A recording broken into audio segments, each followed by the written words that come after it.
চট্টগ্রাম বন্দরের এনসিটি উন্মুক্ত দরপত্র বা ওটিএমএ পরিচালিত হয়েছে ১৯ বছরের মধ্যে মাত্র ২ বছর। বাকি ১৭ বছর অপারেটর নিয়োগ দেওয়া হয় সরাসরি ক্রয় পদ্ধতি বা ডিপিএমে, যার চলতি মেয়াদ শেষ হচ্ছে জুলাইয়ের প্রথম সপ্তাহে। বিদেশি অপারেটর নিয়োগ ইস্যুতে ওটিএম জটিলতায় এবার ৩ মাস বাড়ছে ডিপিএমে চলতি চুক্তির মেয়াদ, যদিও এতদিন বাড়ানো হতো ৬ মাস। ফখরুল ইসলামের রিপোর্ট।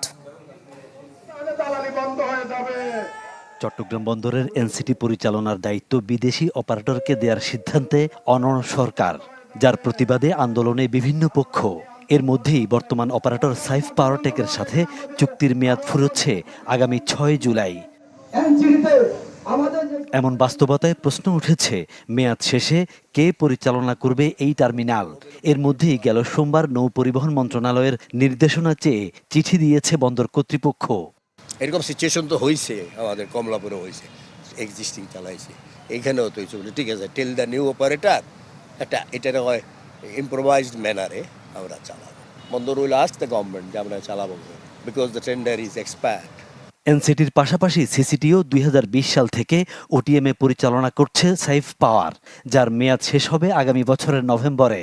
সোমবারের চিঠিতে এই বিষয়েও মতামত চাওয়া হয়েছে, তবে এ প্রসঙ্গে বন্দর কর্তৃপক্ষ বা নৌ পরিবহন মন্ত্রণালয়ের বক্তব্য মেলেনি। অবশ্য বিদেশি অপারেটরকে দেয়া সংক্রান্ত ট্রানজ্যাকশন অ্যাডভাইজার আইএফসির পরামর্শ অনুযায়ী মন্ত্রণালয় এনসিটির মেয়াদ ৩ মাসের জন্য বাড়াচ্ছে বলে তথ্য মিলেছে। সরকারেরও উচিত এই বিষয়টা যারা অংশীজন আছে তাদের সাথে আলোচনা করে একটা সুন্দর সুষ্ঠুভাবে যাতে বন্দর পরিচালিত হয়, কারণ বন্দর হলো আমাদের দেশে হাট।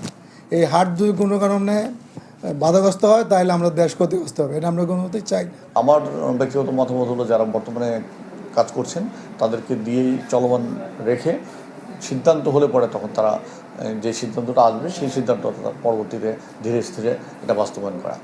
এনসিটির টার্মিনাল ৫টি প্রথম পর্যায়ে ২টি নির্মাণের পর ২০০৭ থেকে ১৪ সাল পর্যন্ত ডাইরেক্ট প্রকিউরমেন্ট মেথড ডিপিএমএ পরিচালনার দায়িত্ব পায় সাইফ পাওয়ার। ১৫ সালে ২ বছরের জন্য ওপেন টেন্ডার মেথড ওটিএমএ যৌথভাবে পুরো এনসিটি পরিচালনার দায়িত্ব পায় সাইফ। তবে ১৭ সাল থেকে পুনরায় চলছে ডিপিএমএ। মাঝে ২৩ সালে ওটিএমের দরপত্র আহ্বান করা হলেও বাতিল করে মন্ত্রণালয়। ফখরুল ইসলাম, চ্যানেল 24, চট্টগ্রাম।